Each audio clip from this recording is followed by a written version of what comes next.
My mother is from Honolulu. My grandmother, Kupuna Catherine Kamalo Kukui Maunakea, is from Maui, Kamaole. And my grandfather, Edwin Keola Okalani Maunakea, comes from Puna. For some of you who know my grandmother, she was a very community-minded person. My uncle, Mana, who is her son, is a very community-minded person who can help with Kaala Farms, the Waianae area. And so I wanted to ground myself as far as being very community-minded and oriented. My family was like that. Someone once told me, Iopa, that is in your DNA. And sometimes I see that as I travel along and start doing the work that I'm doing. Okay, I think I closed your file. So do you know where it is? Yeah. She can close the file, by the way. Sorry. It's right in my that character. Okay. Yeah, it should be inside there. So, having said that, I've one of the things that's happening is that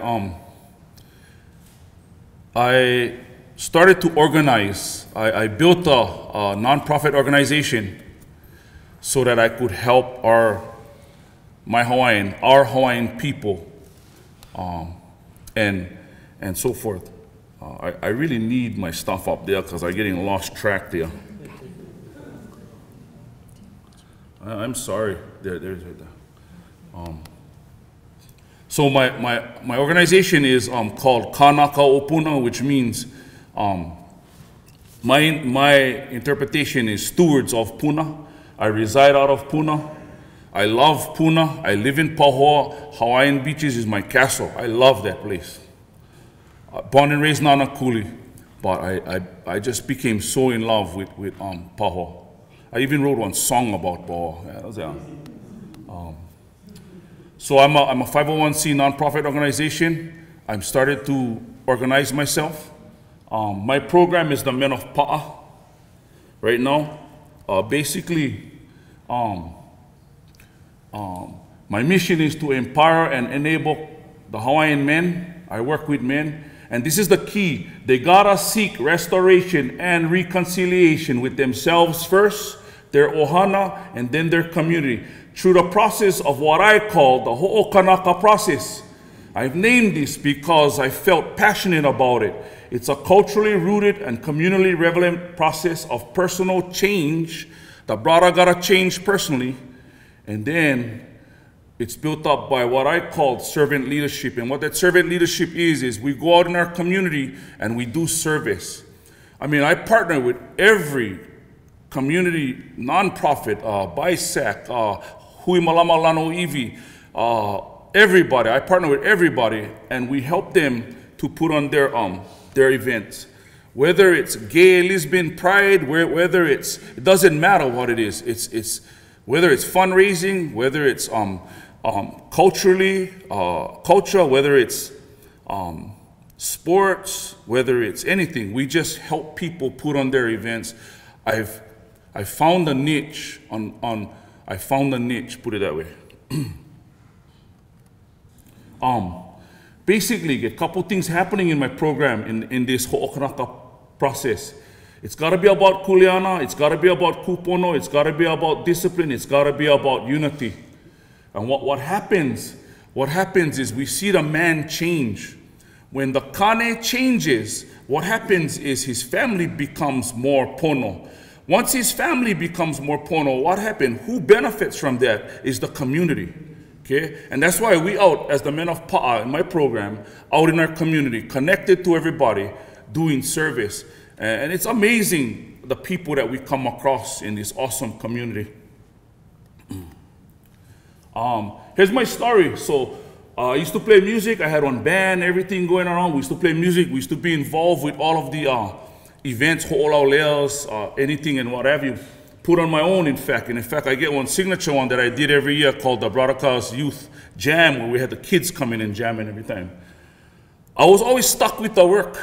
Every time when we were over there, we're doing our thing, and I stuck with help cleaning up. So what happened was, I brought my network of friends together in Sept, which is the Men of PAA. Started bringing them together, organizing how we go about doing what we do, which is basically service work. And the idea of unity, without the we, there is no me. So we've been doing that. But over the past 10 years, the community service that we provide became the basis of my nonprofit right now, which informs the way we do our business pretty much. You know, the whole layers, the conference, the breakdowns, the setup, landscaping, Lomi, because we're doing Lomi these days, it's unreal. We're doing youth work too with the kids, involved with University of Hawaii and some educational pieces here and there. So I'm finding ways of connecting ourselves and keeping ourselves busy as a group of men first. And once the group of men is pono, what's happening is the family becomes pono around us. And so now I gotta create programs for the kids and the wives and stuff like that, because now the wives, they hanging out, and you know, I can talk to them verbally. In fact, I kinda like when referee sometimes, but that's okay. But the kids is the one that's they caught in a crossfire. And so if the parent no can take care of parent, they can kind of take of themselves. How can they take care of their kids? So what we do is we really work on the parents first, and we work on the parents. We make sure that they pono, and therefore in their family they become pono. And once again, the community is the one that benefits from our families being pono. Yeah. I know Mr. Apo see this all the time. I see this too all the time in Waianae. I see our Hawaiian families starving. I see them in the bushes. I see them coming out of the bushes. I see them lying down on the road. Before, when I was growing up in Nanakuli, in Waianae Valley and Waianae Coast, wasn't like that. So an epidemic came through there, and we just clean out our people, and our people need help. They're screaming out for help. And the difference is, here's the wisdom of knowing the difference. There's some of them that we cannot help. Okay, but the ones that we can help is the ones who want the help. Yeah, they want to reconciliate, right? So that's where we're at with that. Reasons why I had to organize is you know, I had to start to like help myself, you know, the liabilities, you know, the cultural, social, electrical property. I had to take care of myself. And then to grow and expand my organization, right? To make a more formidable impact and contribution, especially in the niche market that I'm serving. To create a legacy of culturally grounded, philosophical, big words I use this Hawaiian, you know, guys, relevant, pragmatic, common sense programs to empower and enable our Hawaiian people, right? And that's why we're here. That's why I'm here. To bring these programs so that I can be sustainable, cultural, communal, I can be a replicable model. I can help people not only here on my island, but outside. In fact, I've already started the Men of PAA on the Waianae Coast. And we started doing some service projects there as we speak. You know, and I want to take this, you know, I want to take this statewide, but I must remember the basic. The brother gotta take care of self first, then family, and then be a part of a community. So at this point right now, I'm unorganized. I come in over here for help. I'm coming to see how I can fit into the greater scheme of things. But as I continue to move forward in my endeavor and in my practicing my DNA, I guess, helping people, I used to get kind of mad at my grandmother because she used to bring in all kind of people come in my house, you know the kind. And every night I had a different person in the house, like, who the hell is this? And then, you know, I was grumbling because, hey, you're eating my food, yeah, all this kind of stuff going. And but I realized today what she was doing. She was priming me for this time right here, this moment. And the funny thing about that is that, you know, Kia kua, he get one plan for all of us. And, you know, we learn to be passionate and we learn to love what we do. And I'm pretty sure, like our trustees, you love what you do because you're doing things and making decisions for us Hawaiians, right? And our Hawaiians at heart, okay? So, what is that now? So, but the approach for me is still helping our men because it gotta be that. And through empowering them, there is a trickle-down effect to their own selves first, then their families, and then their communities. PAA is acronym for Positive Action Alliance. And that's what we have been doing for the last, since 2005, 2006. We have been aligning ourselves with all of these community organizations and, you know, being on positive influence to not only our community, but to all of our people and different organizations as well too. So moving right along. So obviously, you know, I come here, I get one plan in my head and I really never put them down on paper, and it's like I get them down on paper now and then I looking at them like I laughing because it's like some of those stuffs is already, you know, in motion already. Okay, so currently our meetings and our mentorship programs is happening right now. We get continuously daily meetings, we're talking story with each other, talking about our problems and stuff like that and airing things out. We have our keikis, involved, we have our wives involved, and then we have the mentorship pieces going on, like I mentor somebody, somebody else mentor somebody, somebody else mentor somebody. And what happens with that, it kind of stays in the bloodline because, you know, if you stay in one place and you're getting direction from someplace else, kind of harder when you stay over here you stay spinning on two sides, right? I believe one God, one love, you know, one God, one love. So our community service projects is off the hook these days. Every weekend we're busy with one community and we're busy with different community organizations. In fact, this weekend we hook up with Malama, Hui Malama Ola Nau Iwi Hawaiian Health Education. They do this ladies' night out, and before we only used to like help set up and clean up, but now we finding ourselves, we stay doing foot massages and hand massages. Us brothers now, we stay doing this, all us brothers, we're doing this, yeah? And all our hin is in line, and our line the longest. Our youth advocacy, you know, our keiki is important. You know, sometimes I buy one big pizza and I just hang out with them and with my iPhone and we just take pictures of each other and then we go through them and we laugh up. Sometimes it's the most simplest thing you can do with keikis. Yeah? So our clean and sober facility, we just had one house, we just went open our second house. You know, so from Bisac, they come to Kanakaopuna, Men Of PAA. And it's interesting to see that transition. How much time I get, guys? Because I can go on and on a little bit more. I don't wanna go on and on. Yeah. Okay. I get 5 more minutes. So the clean and sober facility, that's been awesome because what that has been doing was it kept our people together.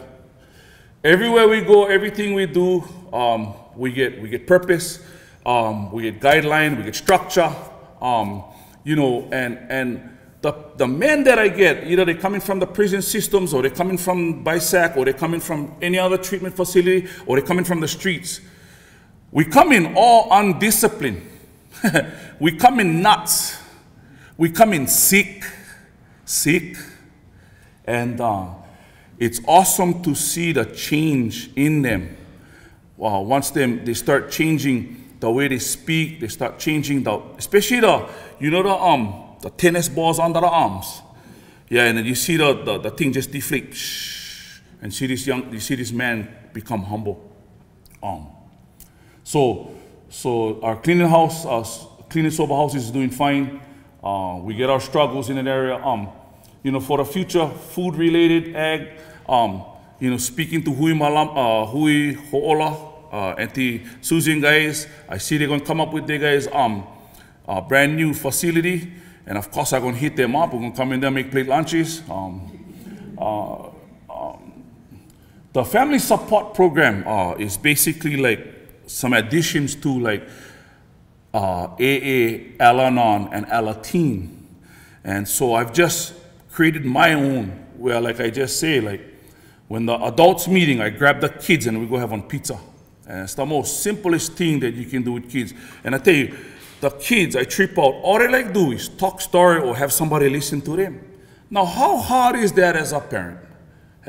My parents, when growing up, I remember my dad and my mom, they had to work hard for what we get, but they always made time.